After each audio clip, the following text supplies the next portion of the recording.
Narcissistic church systems. I said it, I said the word.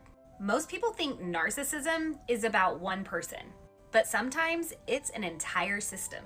A narcissistic church system is an environment that slowly becomes organized around protecting its leaders, instead of caring for and protecting the people that those leaders have been entrusted with. And over time, the culture begins rewarding one thing above everything else: loyalty. Not honesty, not accountability, but loyalty. So people learn that asking questions is seen as rebellion, and having a disagreement with leadership often becomes causing division, and boundaries become bitterness. Also, leaving that environment can be labeled as walking away from God.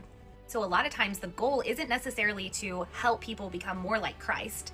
The goal becomes to keep the system stable. So image becomes more important than integrity. Reputation becomes more important than repentance, and compliance becomes more important than conscience or discernment. So those that notice unhealthy patterns, they are the problem, while the unhealthy pattern itself goes unaddressed. And eventually, members start policing each other. They also defend leadership without knowing all of the facts. They silence concerns and unintentionally become part of protecting the system, often thinking they're doing the right thing.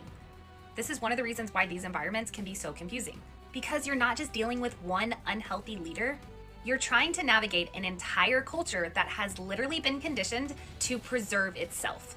So healthy churches, they don't fear accountability. They don't require unquestioning loyalty, and they don't confuse protecting leadership with protecting God's church or God. God's kingdom is strengthened by truth, not protecting systems, especially unhealthy ones. So this is why understanding narcissistic systems is really important, because if you're only looking at maybe one abusive or unhealthy leader, you'll probably miss the culture that made their behavior possible in the first place.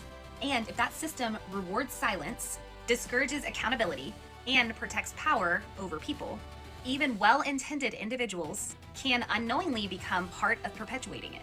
So there are healthy churches out there, and they don't fear the light or transparency. Healthy leadership isn't threatened by truth. Healthy leadership also knows that accountability doesn't weaken the church. It strengthens it, because wherever humility, accountability, and truth is welcomed, people heal. I recently opened up a community to help people walk through these situations. I also have some resources in my link and offer one-on-one coaching if you're interested. I also post all things under the umbrella of church hurt or abusive church leadership, so follow if that resonates.